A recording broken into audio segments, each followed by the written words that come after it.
ich dir noch angesäche,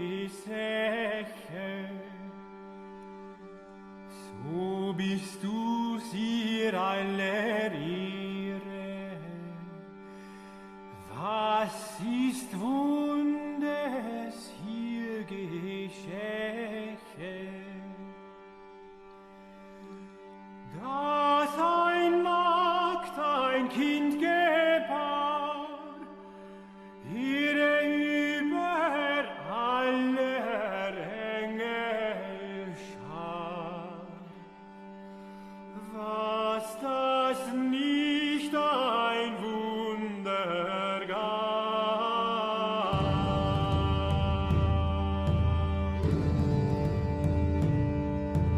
Hier ließ sich reine taufen, dass der Mensch. All right. Well, hello, everybody. I am here tonight with Dan Baltic. Dan Baltic is an author who has recently started a podcast called New Right. That's WRITE, along with the writer Matt Pegas, dedicated to platforming dissident literature. You can find their podcast on Patreon, Twitter, and YouTube. I've included all of their links below. So Dan is joining me today to discuss New Right, their mission. I'm really curious to get some of their origin story, as well as just discuss the state of publishing and the state of dissident literature. So Dan, welcome and thanks for being here. Well, thank you, LT, for that very generous introduction. And yeah, thank you for inviting us on. It's great to be able to, speak more about our project here. And so, yeah, Matt Pegas and I started a pod called New Right. And our goal is to provide a platform for dissident literature. And so obviously your listeners are familiar with the Dissident Right, but what is dissident literature? That's the immediate kind of. Sure, that would be my first question on my my Google Doc here.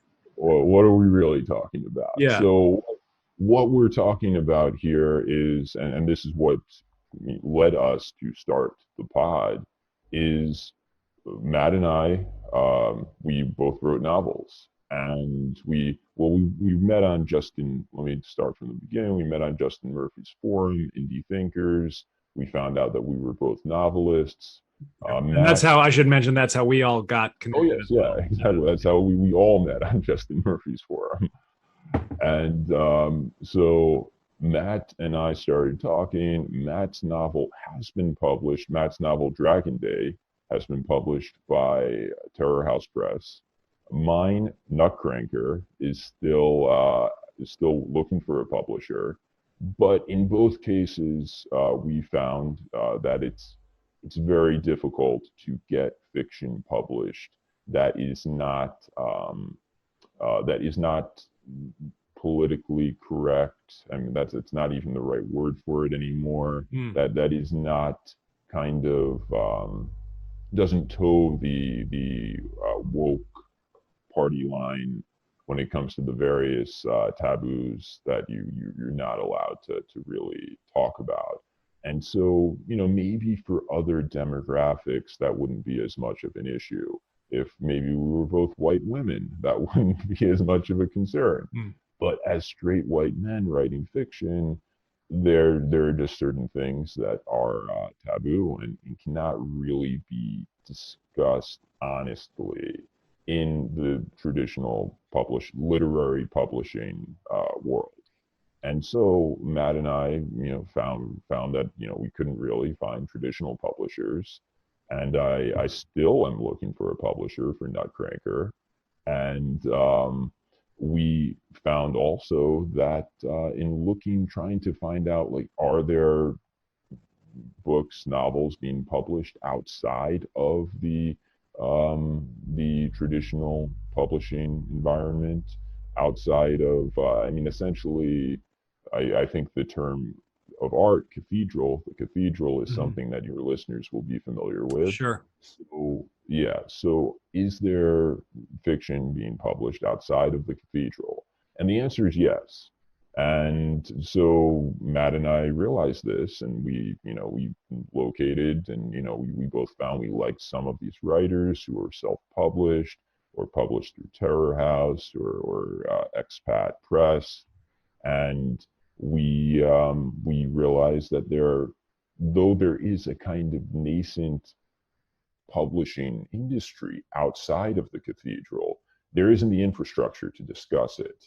So Matt, when he wrote his novel Dragon Day, he wanted to find pods to go on to talk about it, and there were none. He went on the pod of Terror House, which is great. Terror House is great, but it's the publisher. So he did go on pods, but not explicitly literary or culture oriented pods. And so we realized there's a real niche for this. There's a real need for this. And that's what started New Right. And we both do, lean somewhat to the right to varying degrees. Would be, I imagine, considered reactionary by some. But New Right is really kind of a wink and a nod to, like, it's not, we're not a doctrinaire neo-reaction publisher or something. What we are simply trying to do is provide a platform for people who cannot be published by the cathedral for whatever reason. Right. And so some of those people will be, right wing, some will be left wing. But I think what we all share in common is that our writing is in some respects honest in a way that is no longer possible in the traditional publishing environment.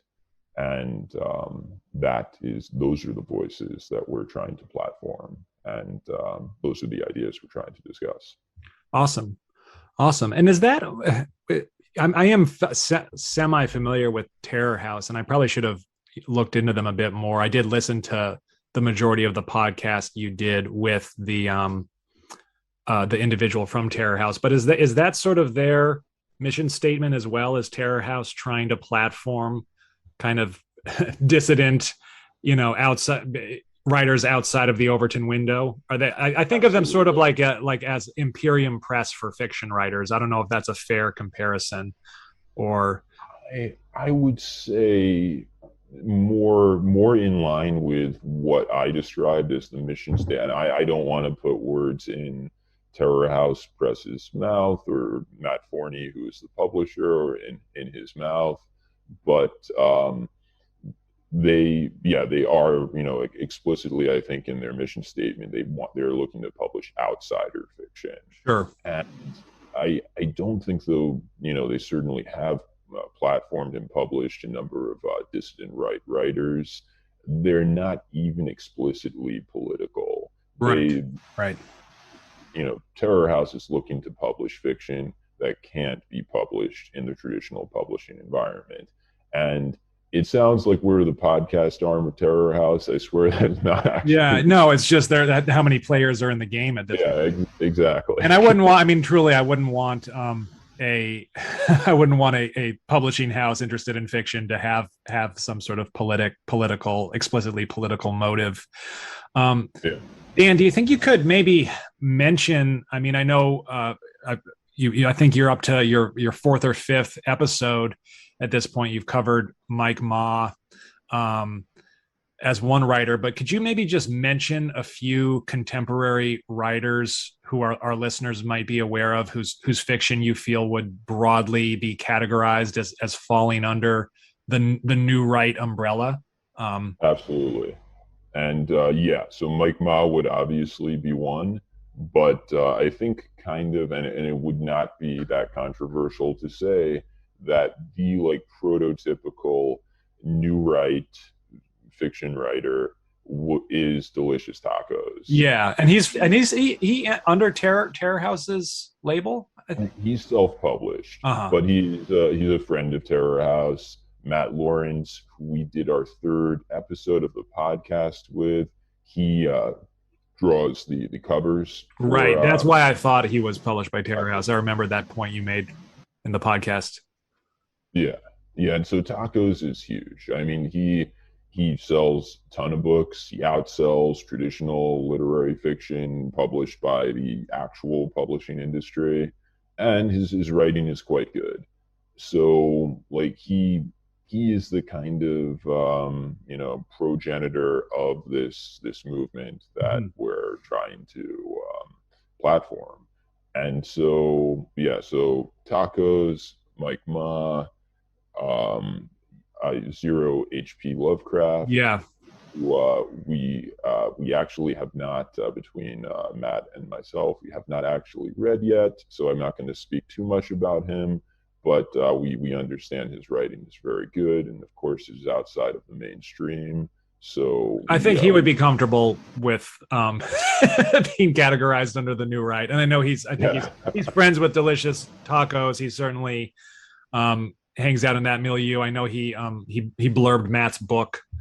And he's very active Twitter personality. So I'll speak on behalf of Zero HP that I think he'd be fine to be considered New Right. And I'm sure at some point you guys will get him onto your cast.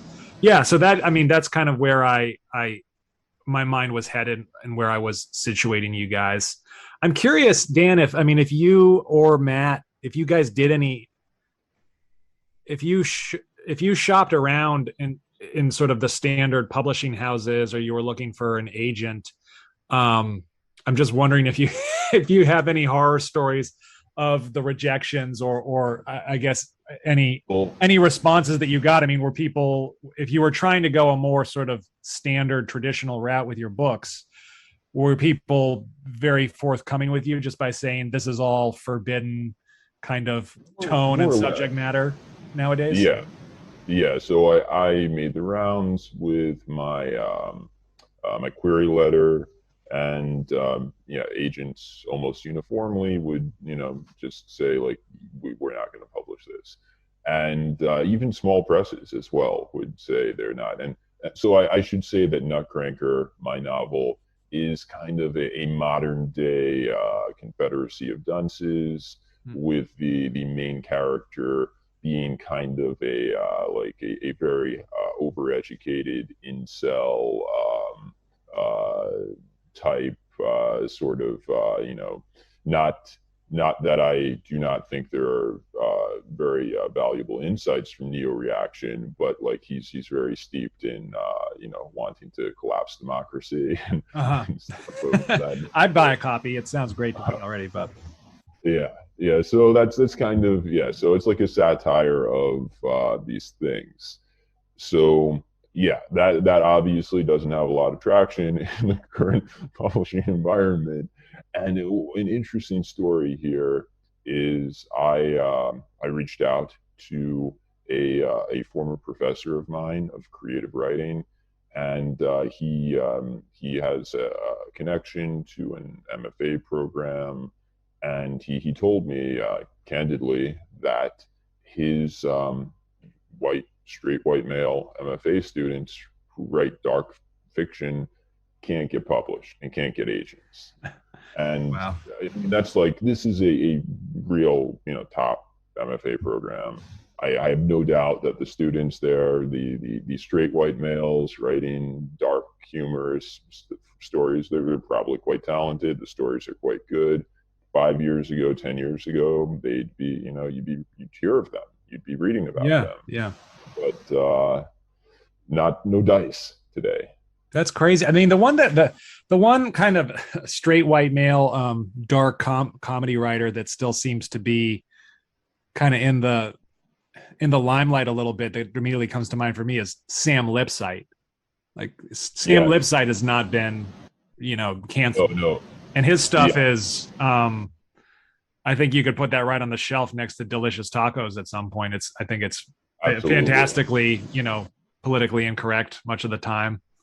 But I guess he kind of came on the scene a little earlier. That's just what I was going to say, that some people are grandfathered in. Right. So like Sam Lipsyte, I love his fiction. Me too. And Yeah. he's great. He would not get published today, I don't think. He is published today, but only because he's already Sam Lipsyte. A young Sam Lipsyte would not find an agent today, I don't think.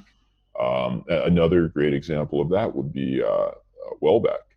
Welbeck, famously is like, has written about social atomization, sexual atomization. Yes. He had a novel called Submission, which imagined what would happen if France became a sort of caliphate. And obviously that's pretty politically incorrect.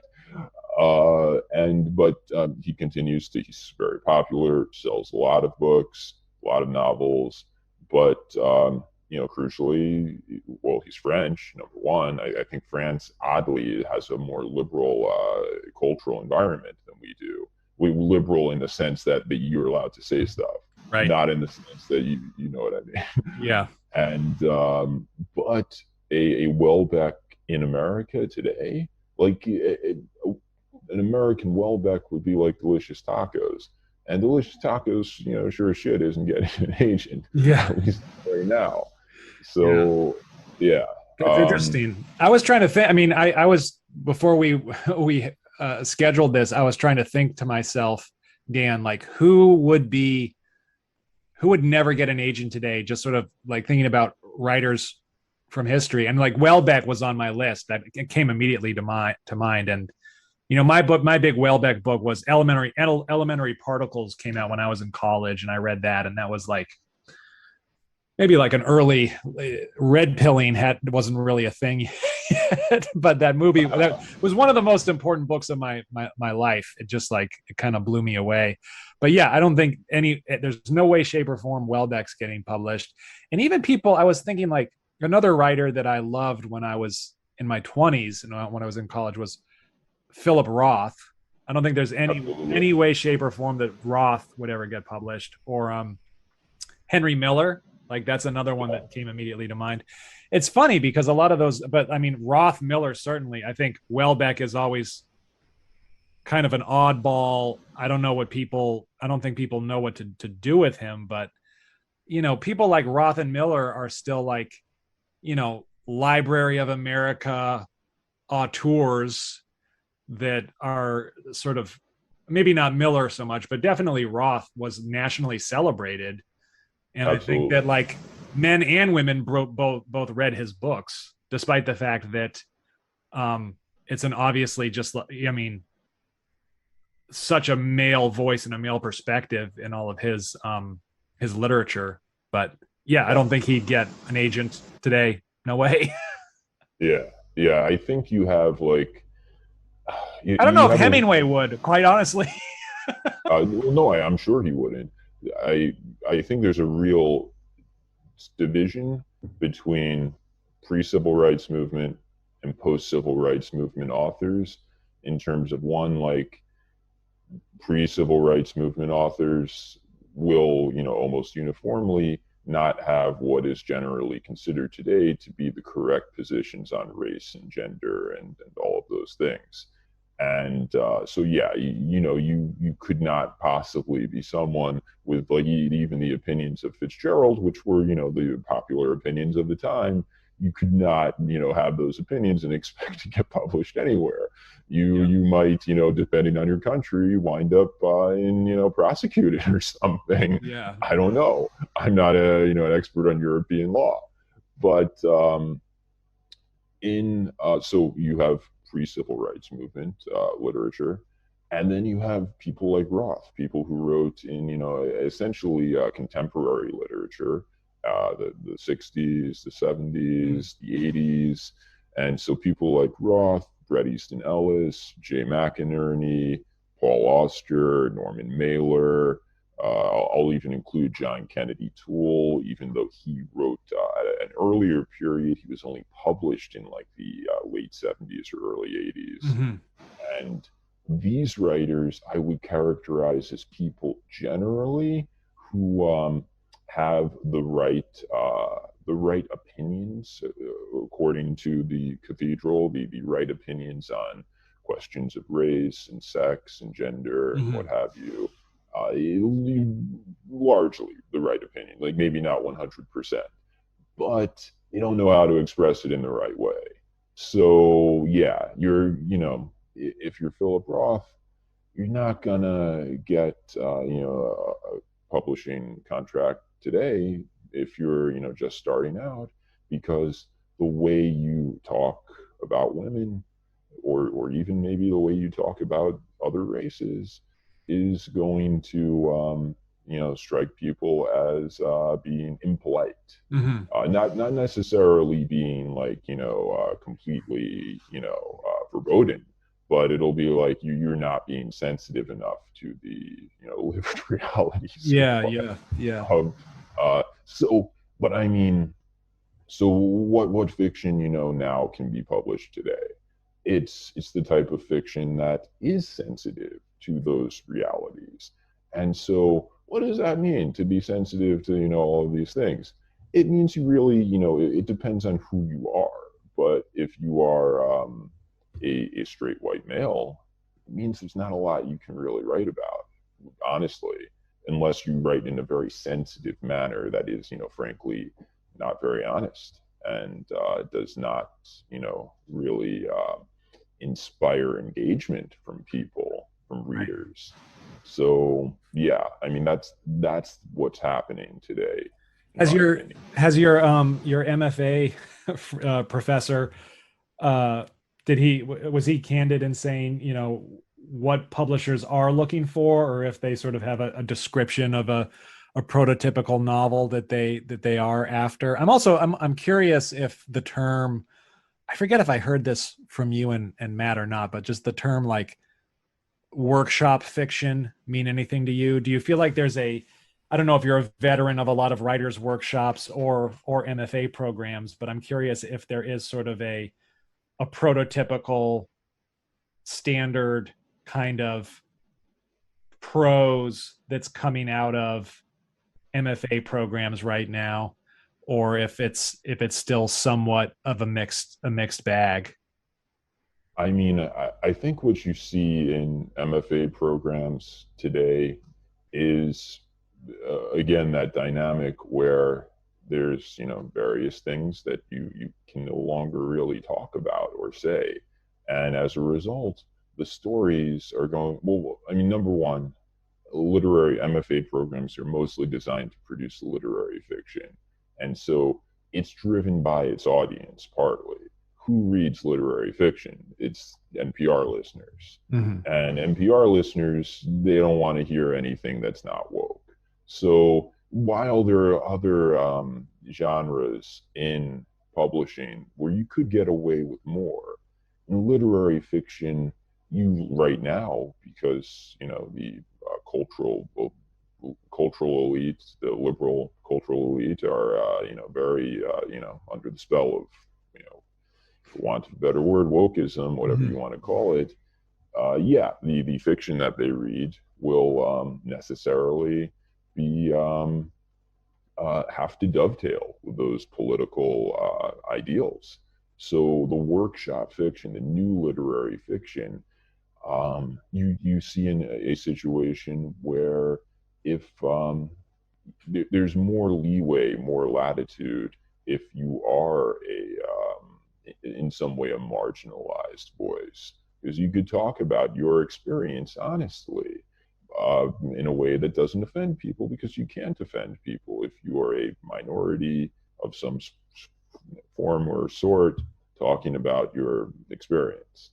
So like a good example of this, and this isn't literary fiction at all, this isn't fiction, but it struck me as instructive. My friend was at a comedy show recently, and there were two comedians on stage, not at the same time, of course. And there was a white comedian and an African American comedian, and the white comedian was just much less funny. I couldn't, but the reason why well, and my friend, he's not even very based. He's a more or less a normie, but he put it together in his head. He said, "Oh yeah, the white guy can't talk about anything edgy, but the Yeah. black guys can go in the edgy place, and that's where the humor is." Sure. So it's I mean, that's essentially what's like, going on right now with Dave Chappelle. His latest exactly. special, I think they're trying to get it yanked off of Netflix, but he's sort of an uncancelable figure, like maybe the only uncancelable sort of Achilles, immortal man that's been dipped into the river Styx and can't be slain. But we'll see. No, I mean, if a white guy did that special, he'd be in prison right now. Yeah. yeah. I mean, potentially in reality, but he'd be certainly in social prison. Yeah. I'm curious. I mean, it's been so long, honestly, that since I've read any kind of like contemporary fiction that isn't like Welbeck's latest or something that I have to like, send a check in the mail for a copy of a book to read. I have no idea what it's like. I just, I'm curious if a lot of kind of contemporary MFA fiction or the NPR, literati fiction, as you put it, if it's as sort of canned as a lot of TV that I see nowadays. Like is every couple that's in the story like a like mixed race couple? Is it that this this stuff that's just always reads as so kind of canned and mandated? I think there is a Netflixization that is going across cultures and mediums, and I think that literary fiction is kind of Netflixized right now. So you have like all of them are stories that promote narratives that are also, I mean, and I was talking about this with Matt the other day, my co-host Matt Pegas. The reason why these woke literary fiction and woke art in general is bad is not just because it is there are things it can't say. It's because of the stuff it does say, and the stuff it does say is promoting a political ideology that is false. So like if you're promulgating an idea that is like just demonstrably like this is not true, this is not how people act in reality, it's going to look stupid, it's going to sound really weird.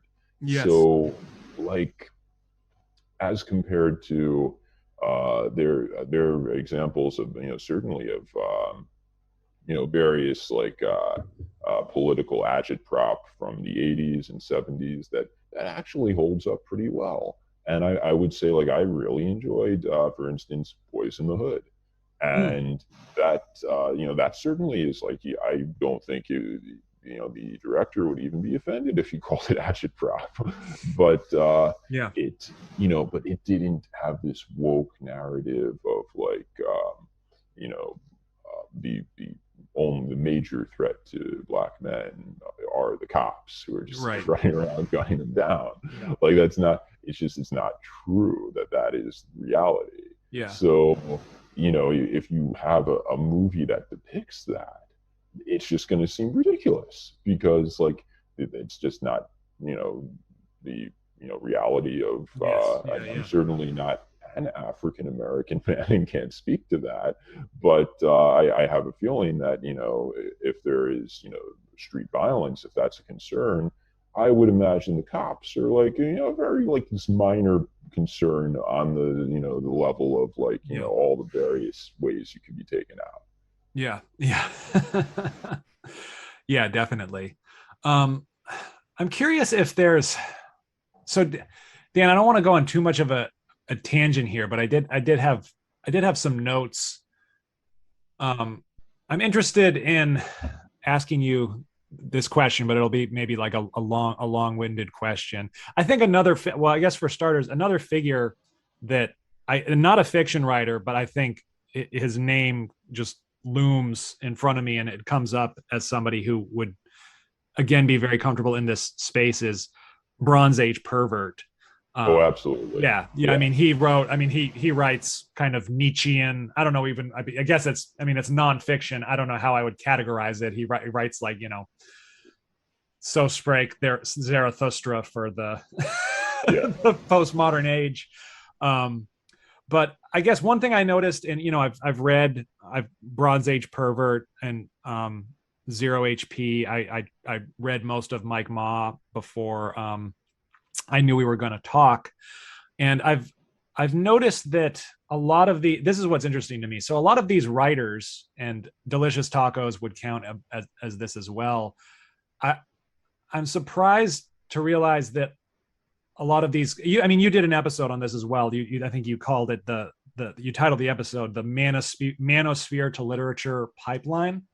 That's and right. All of these guys that I just mentioned, they seem like they're sort of, I've observed through like their Twitter, not through their fiction or their prose directly, but like via Twitter, that they're all very familiar with pickup artistry and like what was, at least at one point called the PUA community.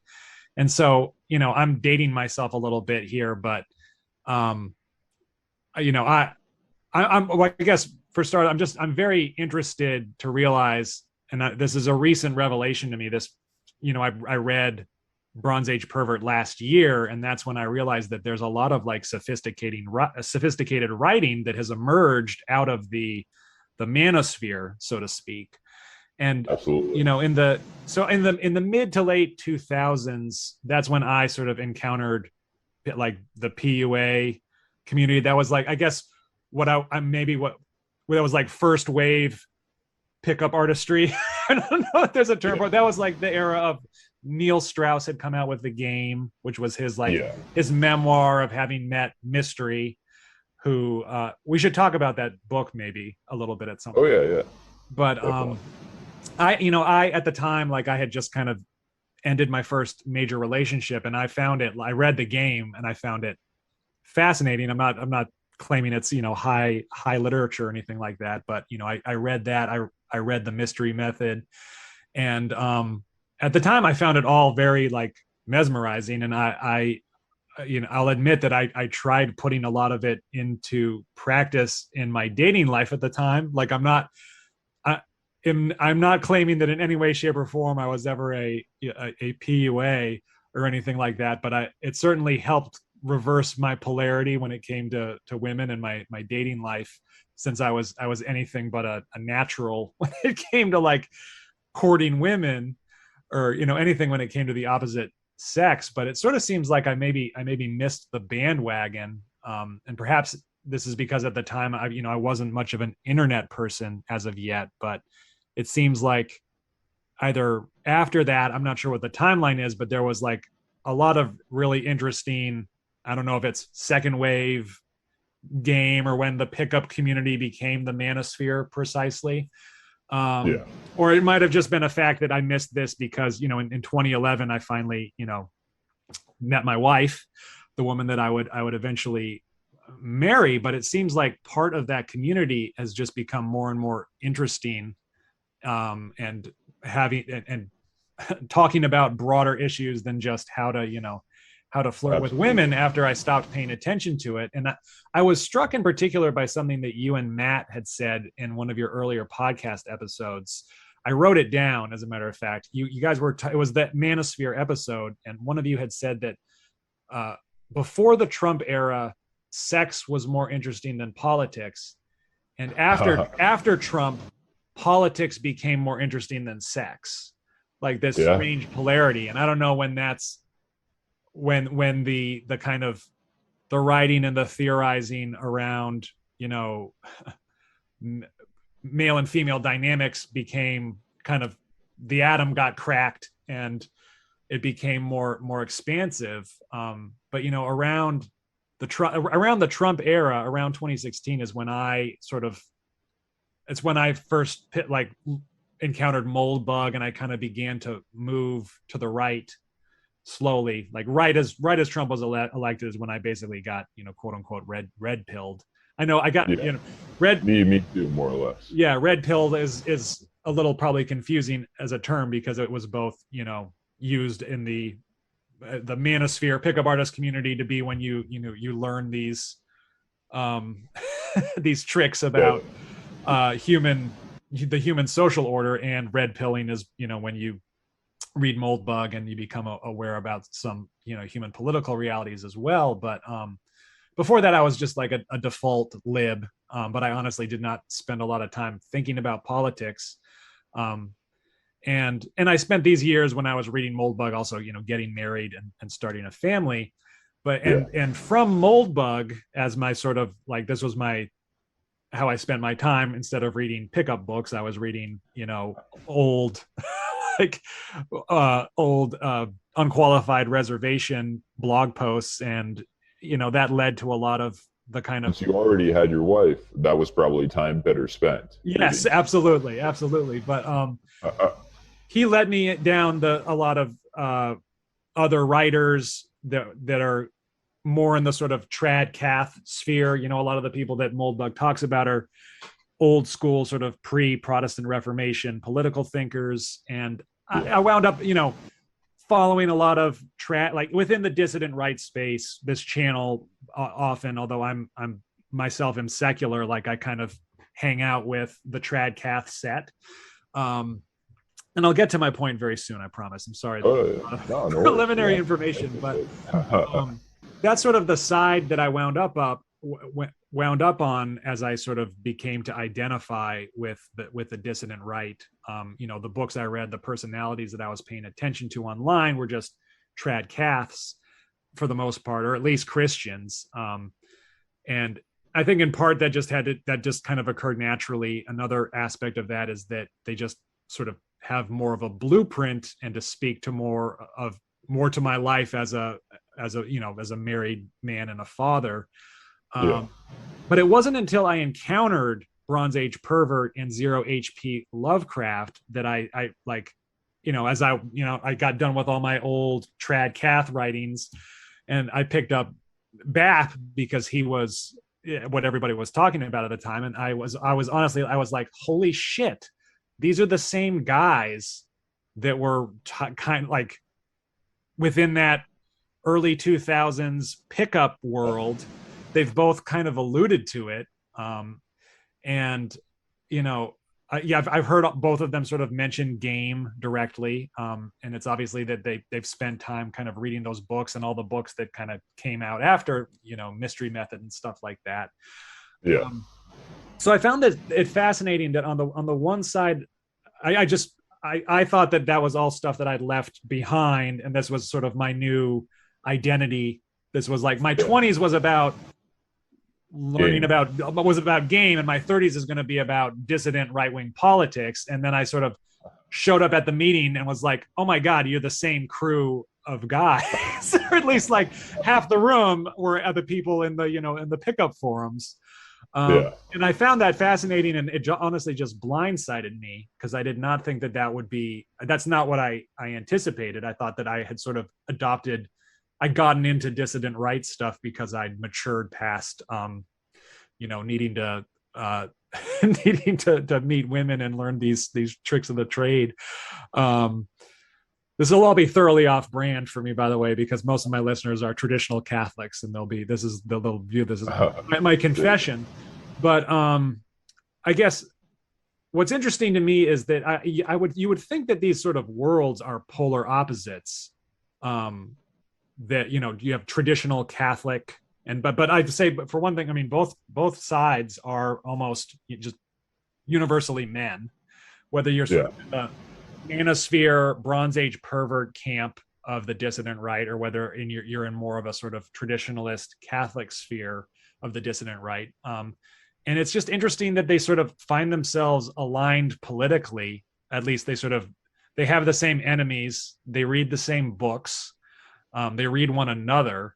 And I guess, I mean, I have a number of questions that I want to pitch to you, but one of them is just sort of, what do you make of the fact, I don't know if you've observed this yourself, Dan, that sort of like traditional Christians or trad caths and manosphere guys kind of find themselves in the same trench. And I've been trying to scratch my head and ask myself questions like, are they really fundamentally that different, or is there something core to either personality that seems like, I don't know, both really seem to favor like rules-based systems in one form or another. I think both would be really kind of skeptical about egalitarian relationships, between the sexes. And it also seems to me, just, one other point is that the borders between these groups seem somewhat porous. I think there was like the one famous pickup artist, I think his name was Roosh, who was a big PUA personality who eventually kind of converted to Christianity. He's an interesting story. Yeah. That's for sure. Yeah. I don't know if is that anything that you've kind of picked up on, that we all seem to be in the in a strange, it just makes for strange bedfellows, I guess. Yeah. So I think the question is, or rather the issue is, why is it that you have a bunch of pickup artist guys in the Dissident Right? And how did they get there? Is that fair to say? Yeah, I think I'd even put it a bit more broadly. I think what and I don't want to, I feel really cheap describing Bronze Age Pervert or ZHP or any of these guys as pickup guys. They've just sort of alluded to the fact that they're pretty fluent in the lingo with that. I think what it speaks to is it's this dichotomy and this dialectic on the Dissident Right that I've sort of referred to before as it's the clearest manifestation of a very fundamental dialectic and division going on the Dissident Right, which is Nietzsche versus Christ. There's sort of this civil war absolutely that has been going on for a long time, and I think that the manosphere, Bronze Age Pervert is probably the biggest personality in that sect, are the Nietzscheans. They're not very interested in reinstating any kind of like ancient regime, unless it's like the Roman Empire or like the Greeks. And then you have Christ, the people that are come at it from a more Catholic perspective, and yeah. So I guess that's how I would frame it. It's the Nietzsche versus Christ dilemma on the right at the moment. Well, I would say that they are both united, and this is why and how you see the progression of writers from the manosphere into the Dissident Right. Because as the culture changed, well, let's back up. Why were they in the manosphere manosphere, before the manosphere, the red pill dating game, whatever? They were there because they took the red pill. And what was the red pill? The red pill is that there are natural biological and thus psychological differences between men and women. And those differences, can be exploited to get you laid. And so that is what, they were writing about and doing. And then, keep in mind, they're doing this in, the kind of fallout of the end of the sexual revolution, and we're all living in the kind of an age of sexual and personal atomization. And so the attitude of the men in the manosphere was kind of, it sucks, but, get your shit together and make the best of it. And you can reap the reap the rewards of, this dysfunctional, atmosphere.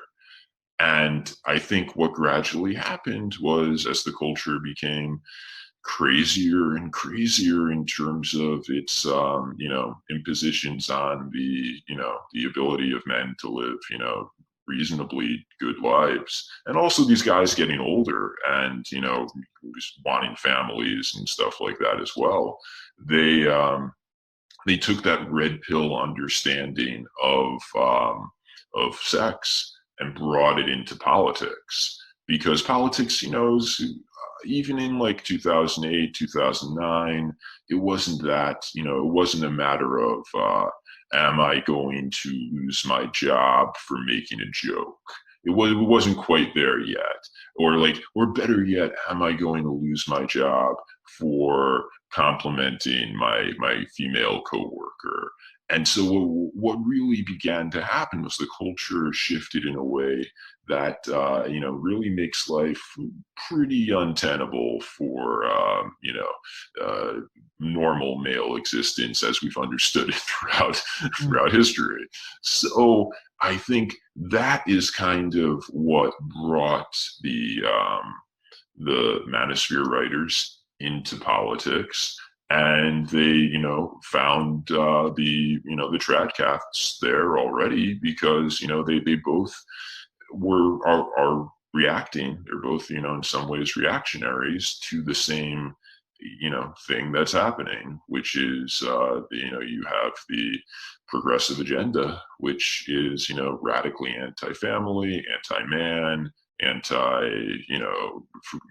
freedom of thought. So yeah, you find them kind of together.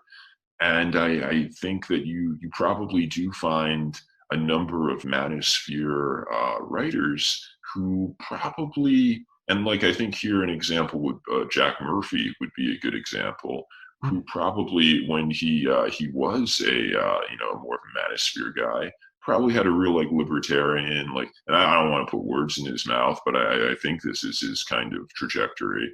Had a more libertarian, let live, and live and let live. But then as he became more political, he realized that culture has to have values. And if you want to be able to live in a decent society, you need to actually have not an absence of values where anyone could do whatever they want, and but a values that are promulgated by the actual, if not the state, by a mores and consensus.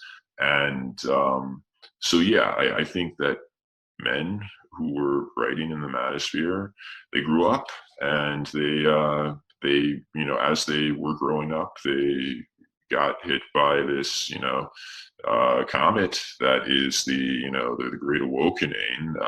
God, I hate that term, but I don't know what you're going to call it. And so that led them to the dissident right. And I think they and the Tradcaths are united by a sense of that in order for communities to thrive, you need trust. You need a certain acknowledgement of the difference between men and women. You need to have certain social mores about sex, about criminal justice, about a number of other things. And yeah, I think the manosphere writers got there by means of the red pill, and people like the Tradcaths had always they were born with the red pill. So that's an interesting. That would be my understanding of it. Yeah, and in hindsight, I first felt gobsmacked when I was like, oh, there are PUAs in the dissident right, and then a few pulses later, I was like, I felt like an idiot because I realized, well, of course, because most of Moldbug's political observations are just, this is the same kind of intuitions and observations about how power really works on a societal scale as opposed to on a relational scale, between men and women. There's just so much obvious valence and symmetry to those things in a lot of ways. Absolutely. What power really is, what what entropy is, what's you could do kind of a side-by-side comparison. I think another, that was a really interesting and satisfying explanation, Dan. I think something that I honestly struggle with as I just kind of continually sort of ping pong between both sides of the dissident right community is, I think one of the bit that, while there's obviously a lot to agree with one another on and kind of lock arms with, and I think often sometimes maybe it is just fundamentally an age gap. In some ways, I think they have very kind of contrary and perhaps irreconcilable notions of manhood in some way. I think that, again, I mentioned earlier, part of the reason that I spend most of my time with the trad cats is just there's more scaffolding there once you have a family. And, I'll admit, Dan, that I wanted to get through Mike Maugh's Harassment Architecture before we talked, and I put it down halfway through, and no offense to Mike Maugh, I thought it was a decent book, but I put it down for the same reasons as why I don't hang out with divorced men. Which is like a lot of the book involves, it's sort of like his style kind of reminded me a little bit of like Chuck Palahniuk or Bret Easton Ellis, but it's not, I wouldn't reduce it to just sort of like sexual memoirs, but there was a bit of like, it reminded me a bit of Tucker Max and kind of the fratire scene that came out in the 2000s as well. And he wrote about all of that honestly and well, but I just don't like kind of putting myself in the position of kind of spectating or glorifying that lifestyle just for the sake of my own well-being. And there is this kind of dichotomy, like on the one hand, I think, there's this kind of mutual respect and admiration for one another between the traditionalists and the Nietzscheans, as I'll call them. And when I say that, I just really mean sort of like, I guess, if I want to define the manosphere or the Nietzschean camp, it's sort of the secular pro-sex dissidents as opposed to the theological, more conservative. Yeah. No, I know what you mean. But I feel like the trad side of the equation either does not address, just kind of doesn't address it at all, or does a relatively bad job of addressing questions of sex and issues of sex, or kind of the deteriorating sexual relations between men and women. And I think that a lot of the Nietzscheans kind of return the favor when it comes to questions of family and family formation. And I mean, one thing I plan on getting Zero HP on the program at some point, because I've heard him. I know he values his privacy, and I hope and I believe I'm not violating it, because I've heard him make mention of it on other podcasts. I believe that he is a parent, and he might be sort of the missing link between this. But I find it difficult to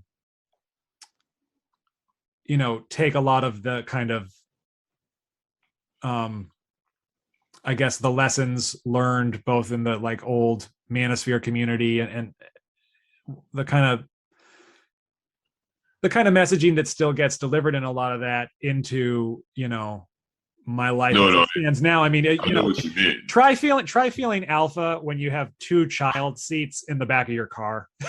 Yeah. I mean, try nagging your wife when she's breastfeeding and making sure that it comes off as kind of like cute and flirtatious. And it's just a very different world. And part of the reason why I'm asking you about this, Dan, is I'm curious if so all of the writers that we've talked about, I think everything I've kind of seen coming out of Terror House, Delicious Tacos, Bronze Age Pervert, Mike Maugh, they're all very, I don't know if you would disagree, but I would categorize them all as the Nietzschean manosphere side of the dissident right.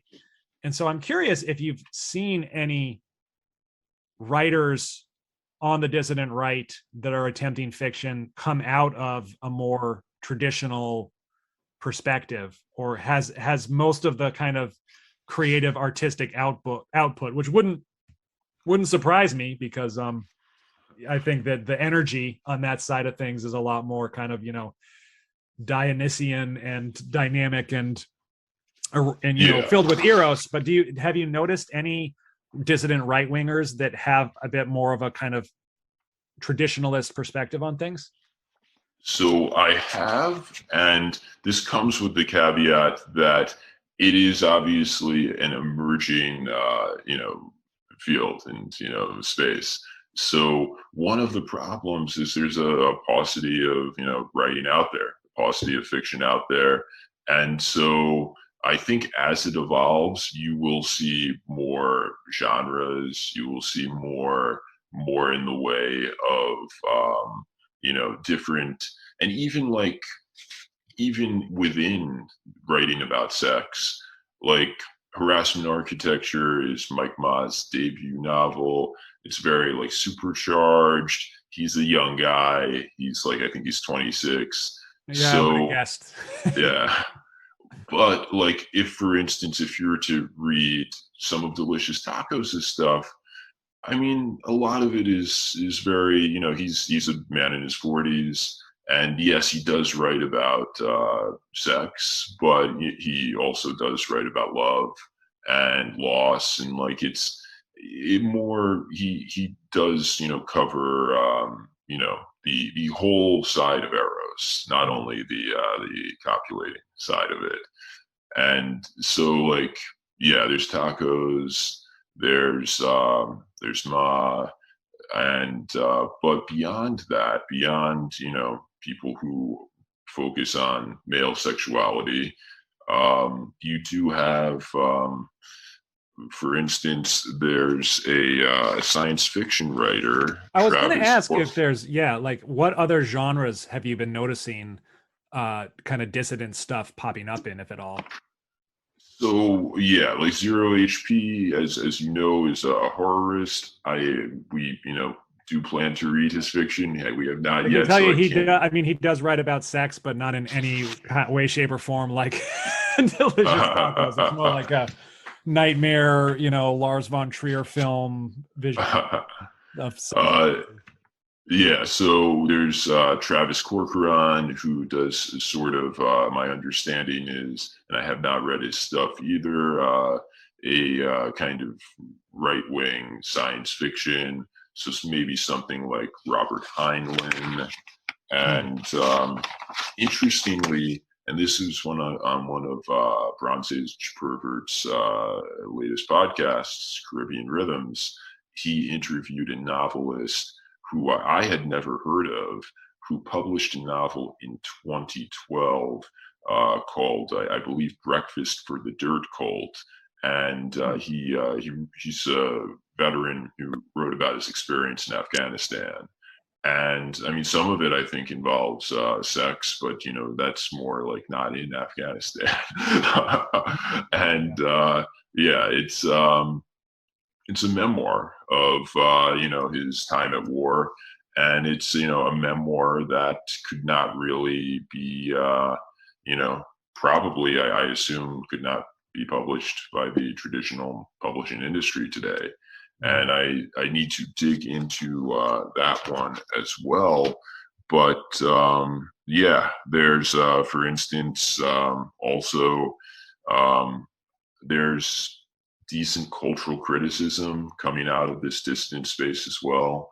So there's someone who we're going to have on the pod pretty soon on New Right called Bad Billy Pratt, and he writes, he writes about about sex and dating, but also meditations on pop culture, and kind of he has an essay about how it's similar actually to your video, The War on the Third Way and Boys, and similar to how culture stopped at Nirvana, and that after the 90s, the culture kind of disappeared, and so he talks about stuff like that.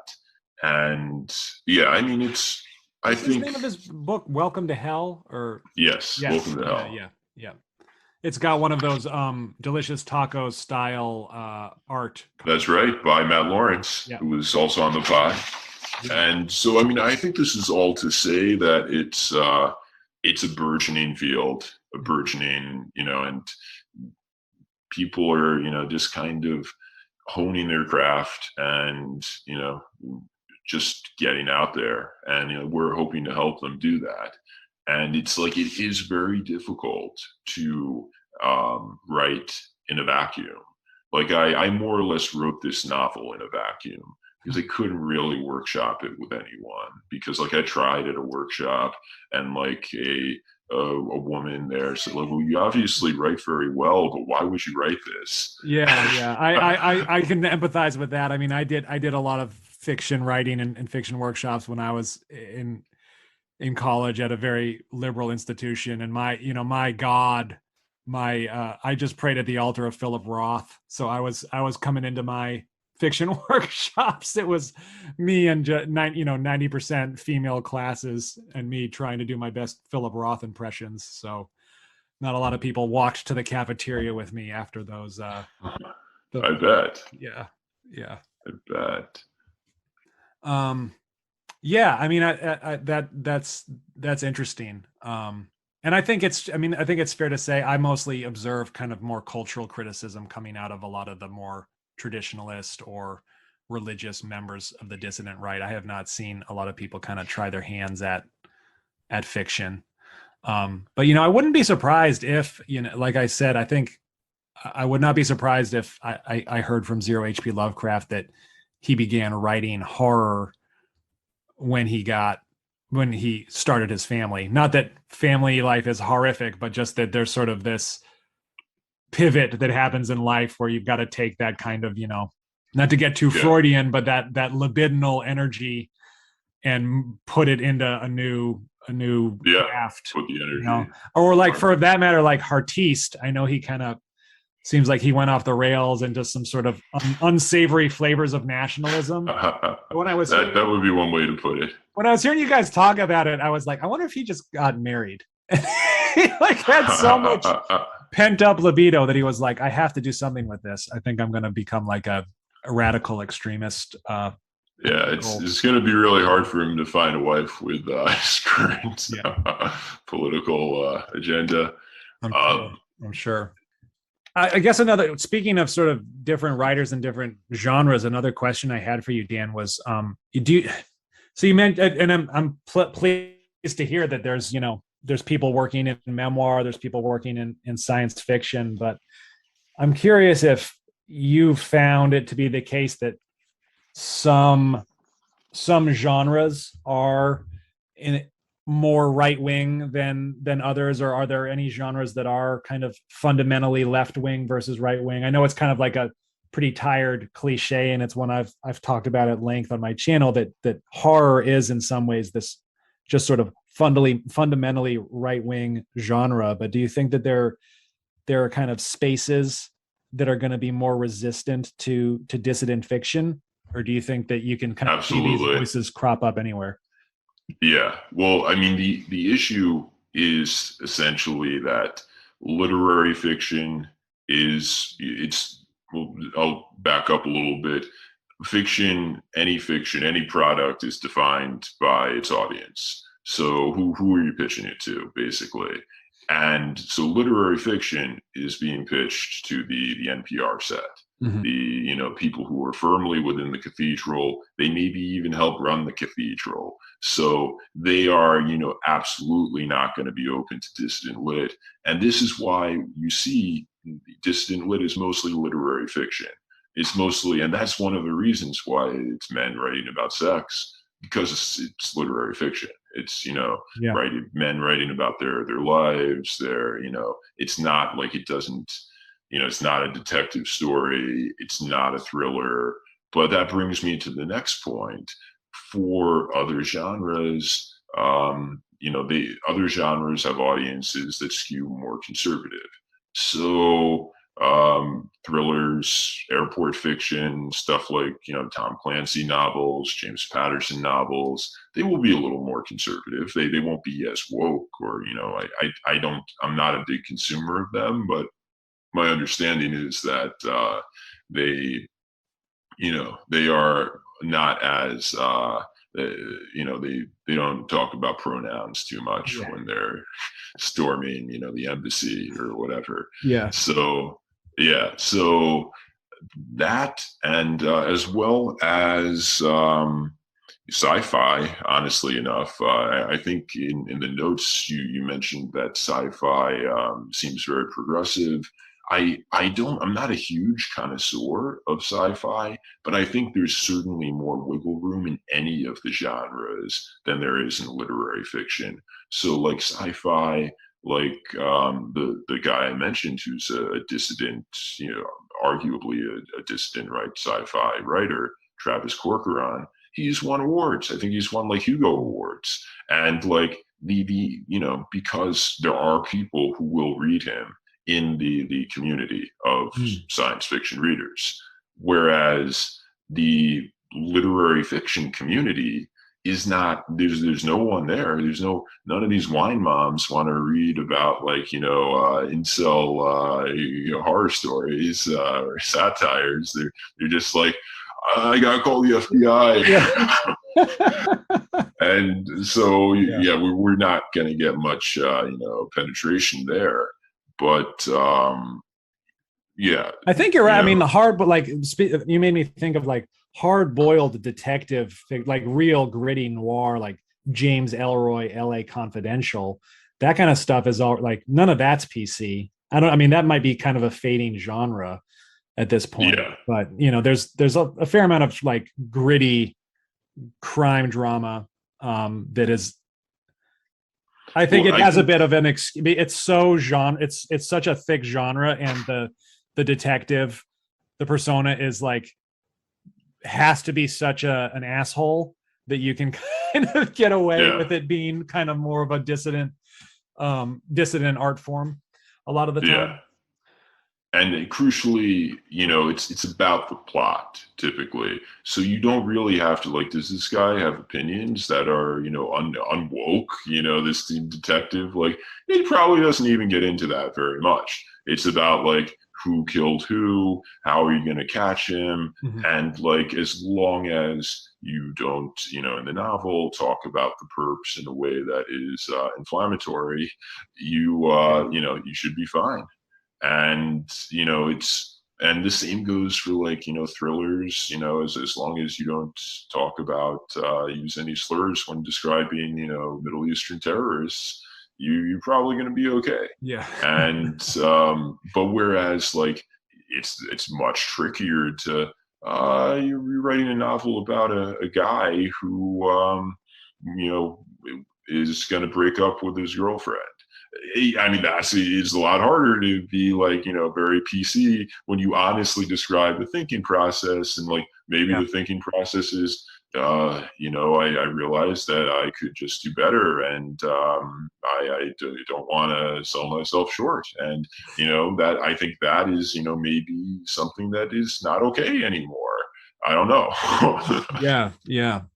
What about I'm just briefly, I'm curious, anything on your radar in like the fantasy genre? Not really, but like, I think there's certainly an argument that like, Tolkien is, he's the ultimate trad. I put a full video on him in the future. I think it, but in some ways it's because C.S. Lewis. Yes. Yeah. Obviously. Yes. Like for recent, I'm not like, I thought Game of Thrones was pretty good. I don't think like, I read it in like 2015. I wasn't really attuned at like many to the culture wars at that point, but I recalled it having like a pretty right-wing take, I think, on like power and masculinity. Yeah. It's complicated. Yeah. I think George R.R. Martin is a really strange case because I think you're right. In some ways, it's very gritty and dark and Machiavellian. In some ways, I think Martin wrote it as kind of a critique of Tolkien. Like he obviously loves and admires Oh Tolkien, yeah. but it's sort of this, you know, he can't really accept the degree of sort of romanticism that you have in Tolkien. So instead of, you know, Aragorn being the Christ-like Return of the King, he just sort of shows you the, like, you know, the grit, like, you know, the terrible reality of, you know, medieval medieval politics that Tolkien tends to kind of romanticize. But in other respects, I think part of why he can't really end the series, or he'll never manage to finish the series, is because he is, at the end of the day, like a liberal, and there's no real resolution that he can kind of bring to the story without capitulating to the kind of,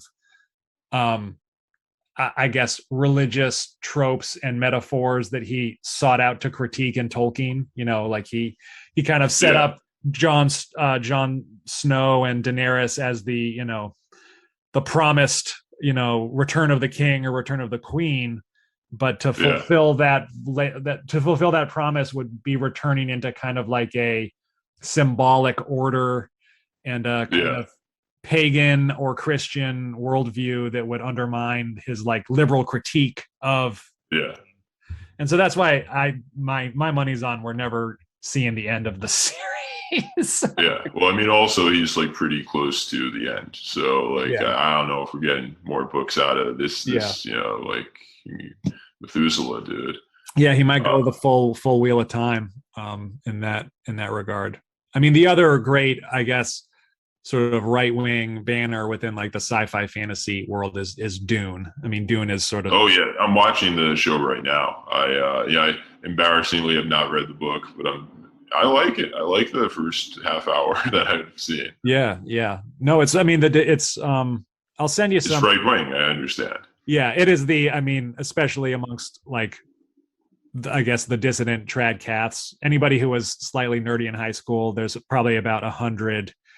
Well, it is the neo-reactionary Bible for like nerdy dissidents at this point.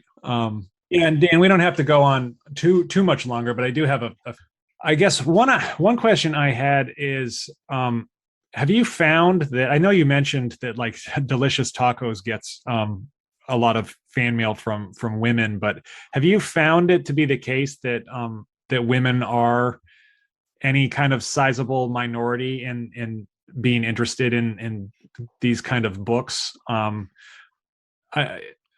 I think it's kind of an interesting and new phenomenon that women and men seem drawn to entirely different literature from one another nowadays. Again, I mentioned earlier, I think, you know, when in the 70s or the 60s, if Philip Roth came out with a book, like you read it regardless of whether you're a man or a woman. Like men read Joan Didion, or there was not this, I guess, just this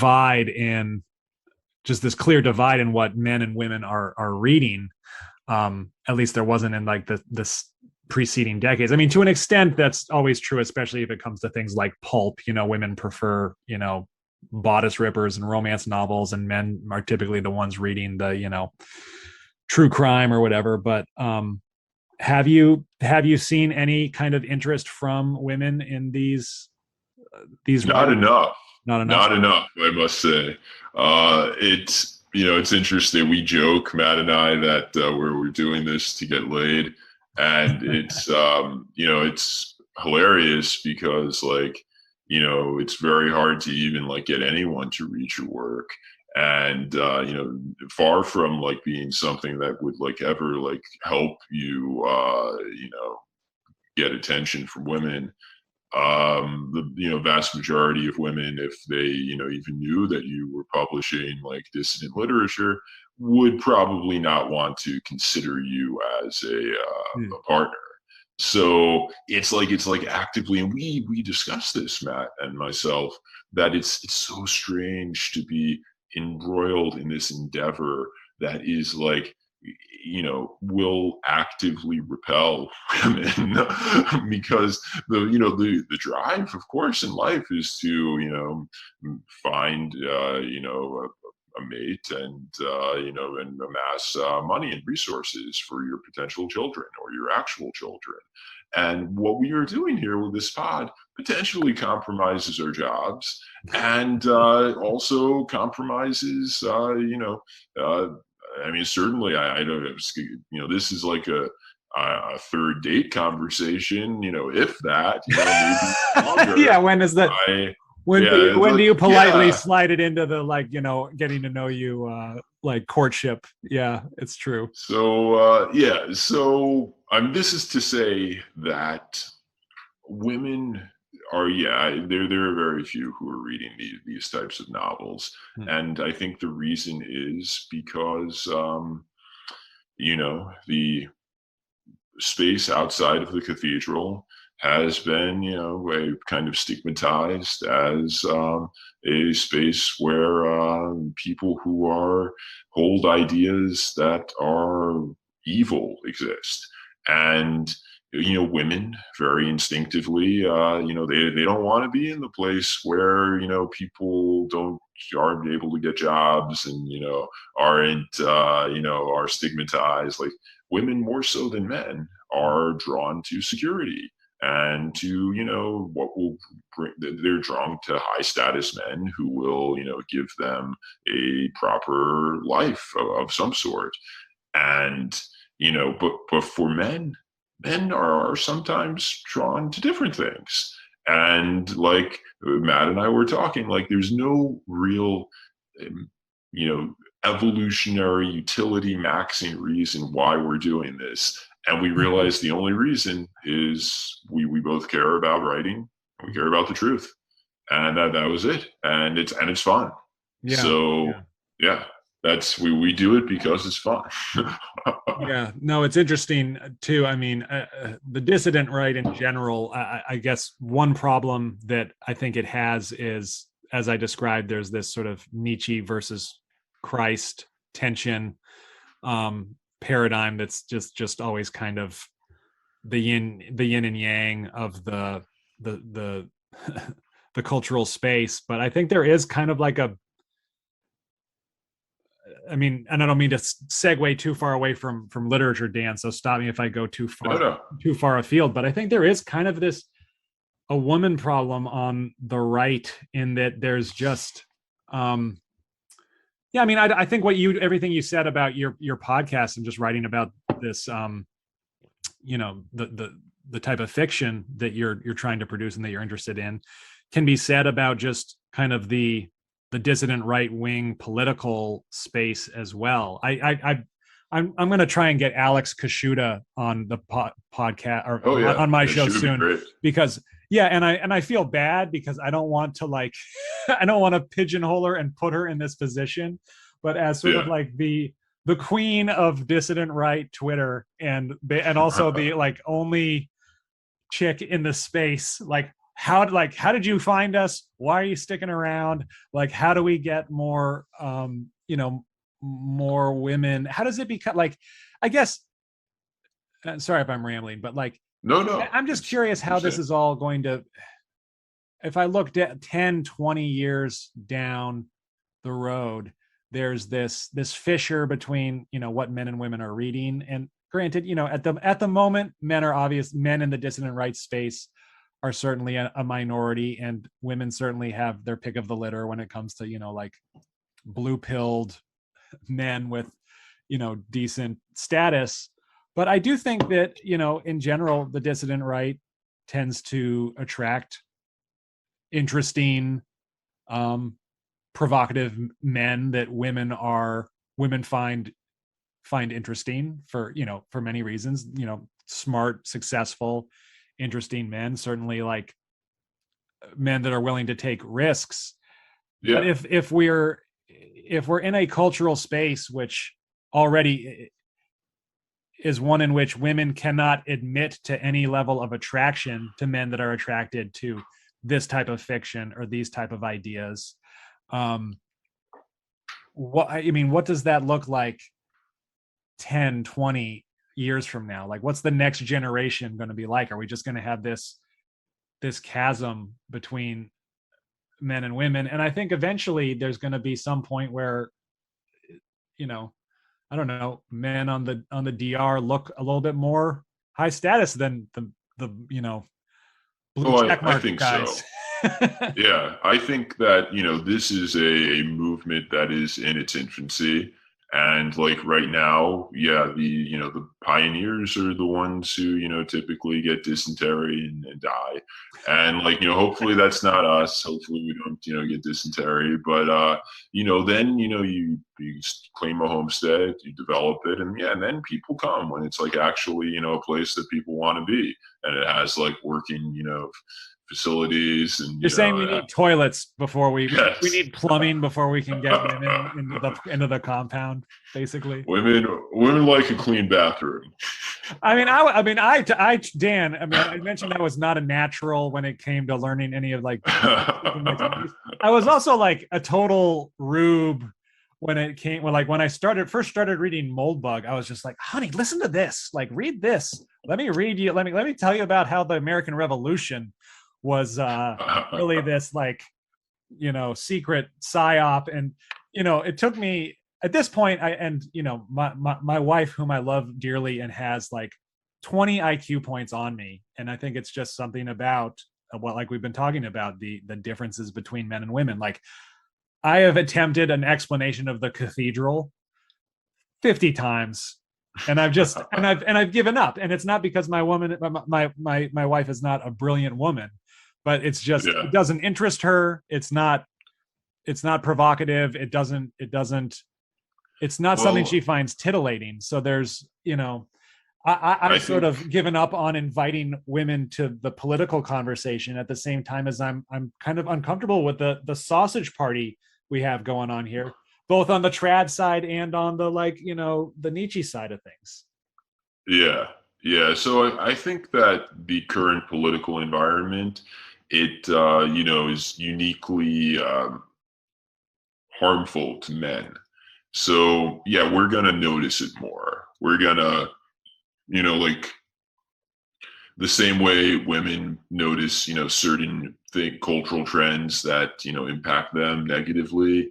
Like, yeah, generally the cultural trends. I can't sit and watch television with my wife anymore. It's like, because all I see is like, a commercial will come on and I'll just be like, and I wind up seeming like, I'm, Hunter Thompson on drugs or something, but I'll just leap out of my chair and be like, do you see the subliminal messaging in this ad? Like, they're selling adult underpants. Why does the couple have to be like mixed race in their 80s? Like that means that couple had to marry one another in 1950. Like, what are the odds of a mixed race couple happening in America in 1950? And she'll be like, why do you care? And I'll be, and but that's how it is with, 95% of every show on any channel now is she's just absolutely accepted the fact that we can't watch shows together. I mean, the stuff like Netflix, just like whatever they produce is guaranteed to be something that not only is like, doesn't say anything that's taboo, but proactively promotes, woke narratives that are nonsense and crazy.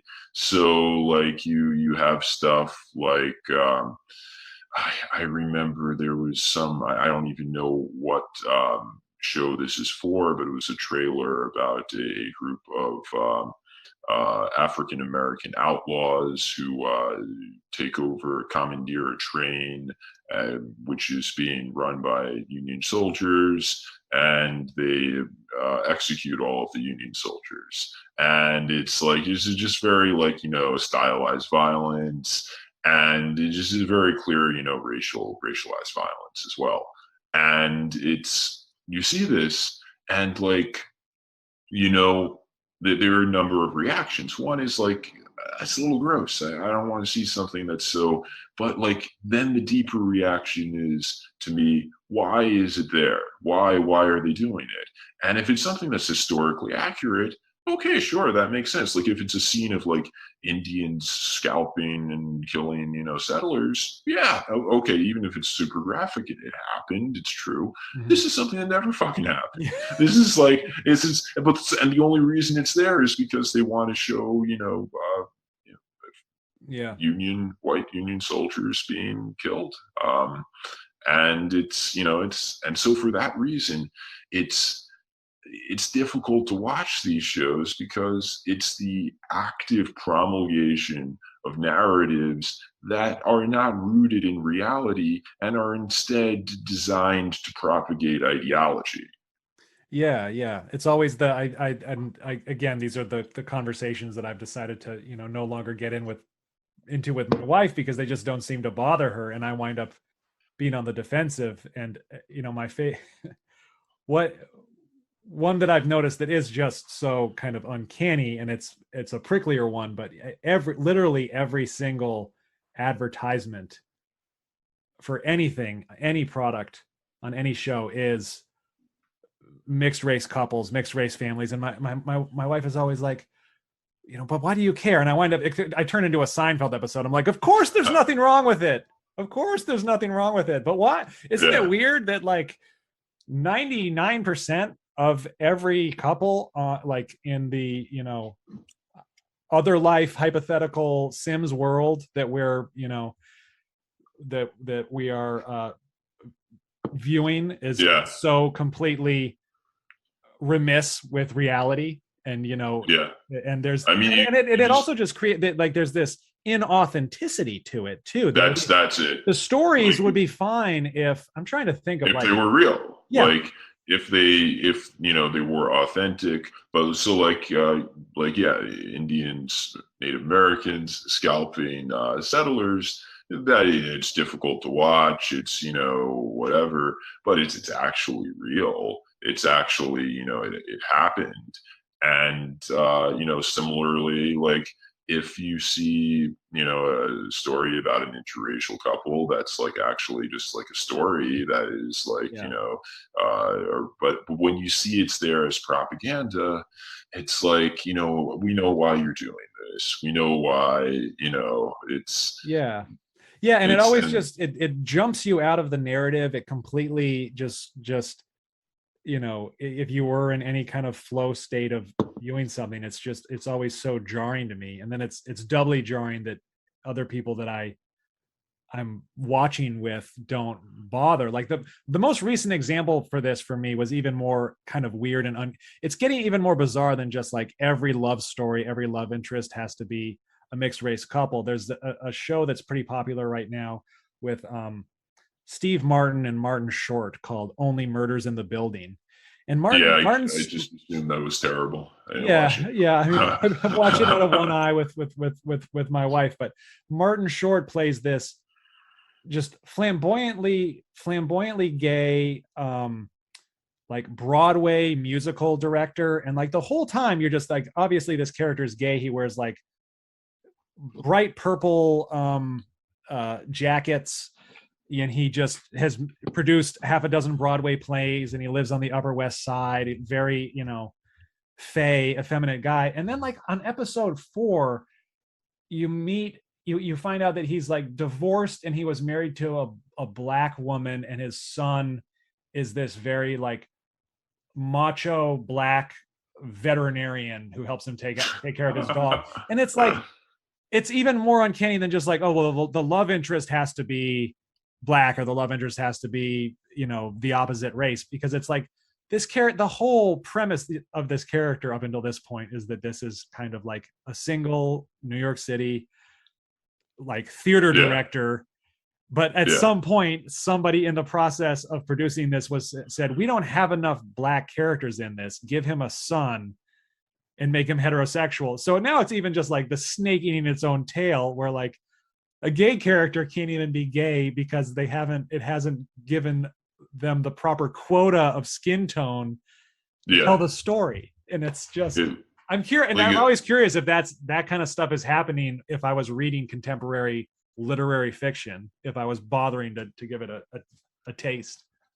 Yeah. Like a good example, I think, of that dynamic, how how today is different from the before the woke period, is I don't know what, I just wanted to read reviews of Boys Don't Cry because I had a hunch And so I looked it up on Rotten Tomatoes, and almost all the newspapers don't carry the reviews anymore. I'm like, okay, I know why. And so, interestingly enough, the New Yorker, David Denby, who was the film critic for the New Yorker at the time, I guess 1999 or 2000 something. I forget exactly when it came out, but yeah, so he describes it, as the way someone in that era would describe the movie, as a movie about a sad and confused girl who dresses up as a boy and gets killed. And that is, and okay, gets killed isn't fair. She's murdered by, people who, were disturbed by her. And, it's, obviously I, don't condone that at all. But,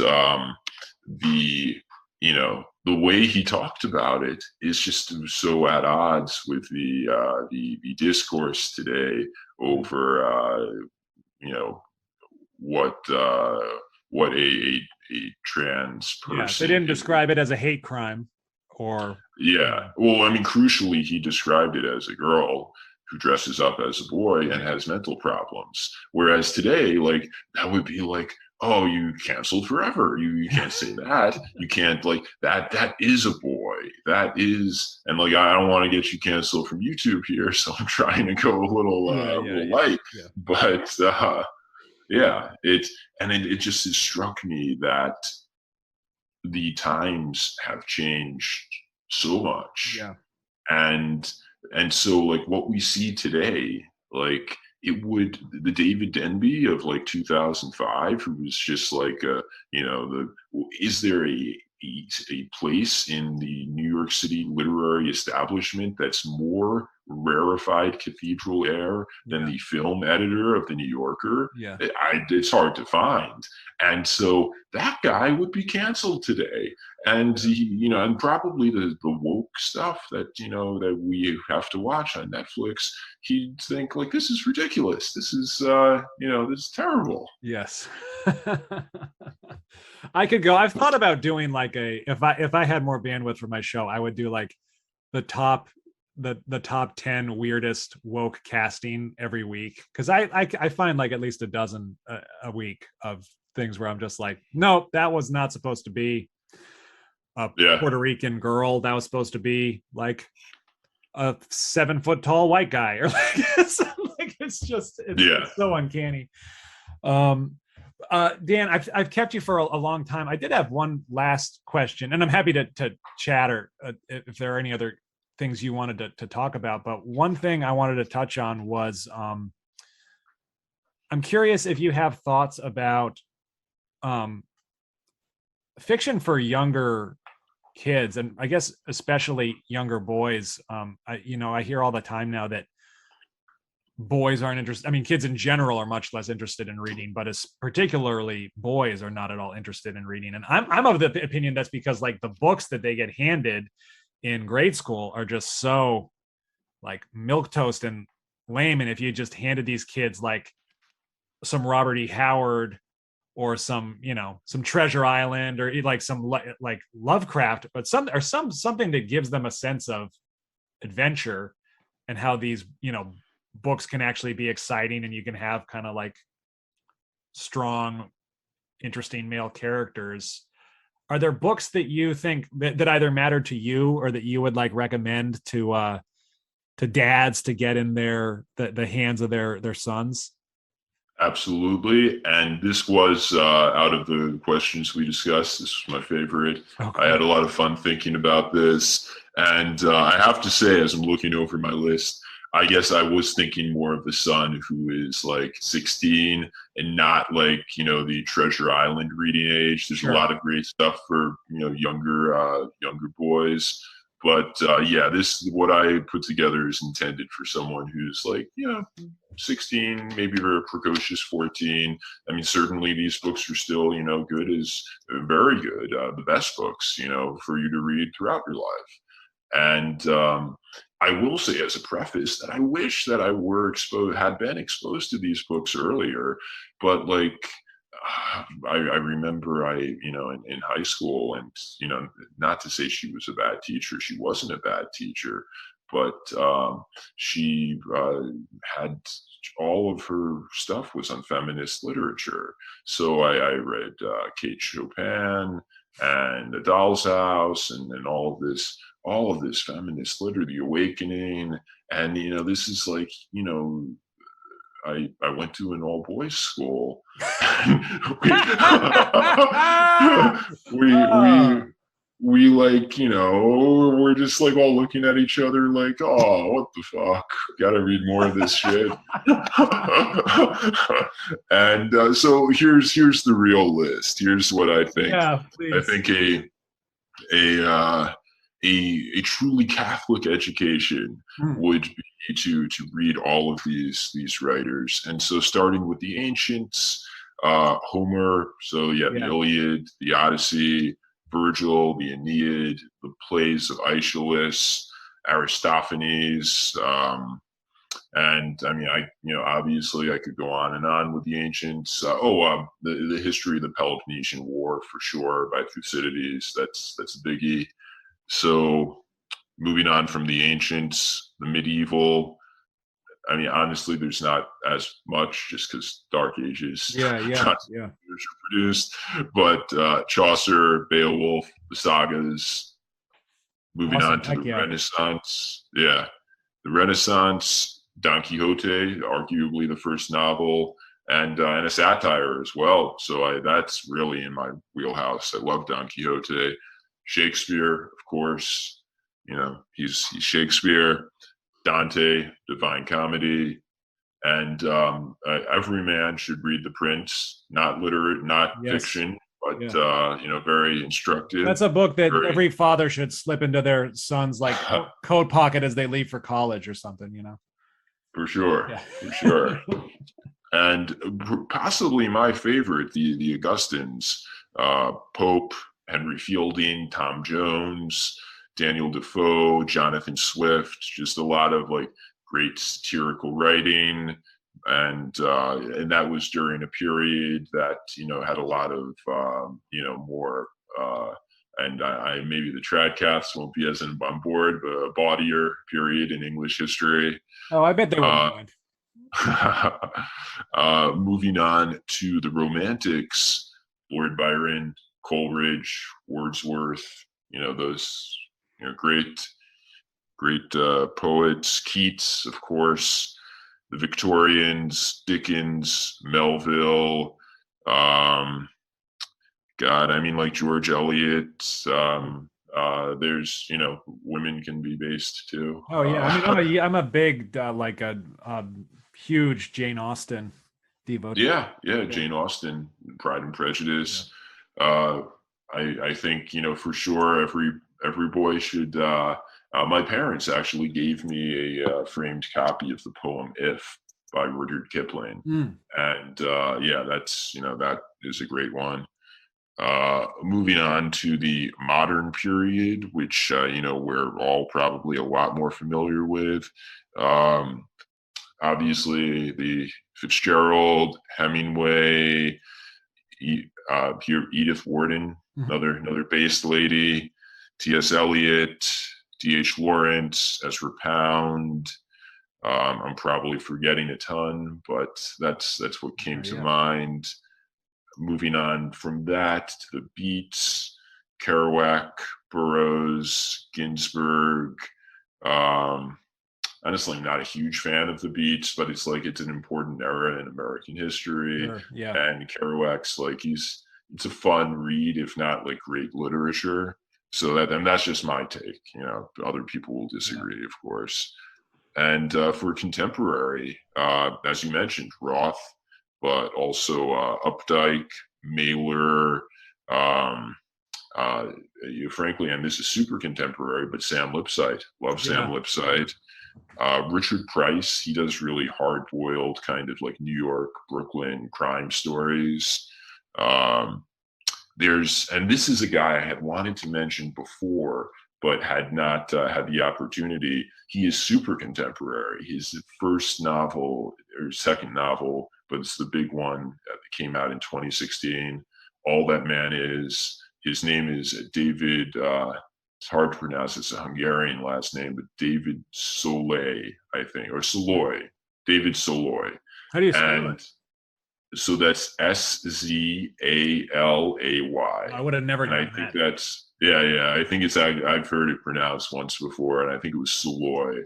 And he is a contemporary, and then this is my pitch for him here. He's one of the few actual literary fiction writers lauded by the Times. I think he maybe even won the Man Booker Prize, or one of those prizes. And it's really based, his writing. It's really, it's about, it's his novel is called All That Man Is. It's a novel that has like, literally is composed of like 12 short stories that all focus upon a protagonist that is a man at a different stage of his life, going from like teenager to 100. And Oh wow. it's just, yeah, it has like really good insights, really like, doesn't pull any punches. And yeah, he's probably my favorite contemporary writer. Oh, I'll definitely check it out. That sounds great. Yeah. No, I'll send you a link to his stuff after. Also, I should get in there Gary Steingart.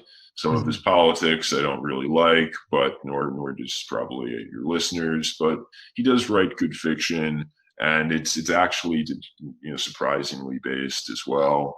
So Phil Clay, he wrote Redeployment about the Iraq War, and he's a vet. His stuff is pretty good. And yeah, I mean, other than that, it's more than made up for your feminist high school lit class, Dan. Yeah. I had to re-educate myself. Sure. Yeah, most of us do in one way or another. Very cool. Well, Dan, should we wrap it up? I guess, again, I'm sorry Matt couldn't be here, but I'm going to go out and order a copy of Dragon Day because it sounded awesome. Interesting. I'd love to have you guys on again. Definitely, I'll have you on again once you find a home for your book. Oh, yeah, for sure. We'd love to be back. Yeah, I will send it to you. I'd love your thoughts on it. And yeah, looking forward to doing this again. Awesome. It was fun. So everybody, please listen to their back catalog of episodes. I've got all of their links in the bottom of the show notes here, and the new right. So Dan Baltic, thank you again, my friend. Thank you, LT. Appreciate it. Take care.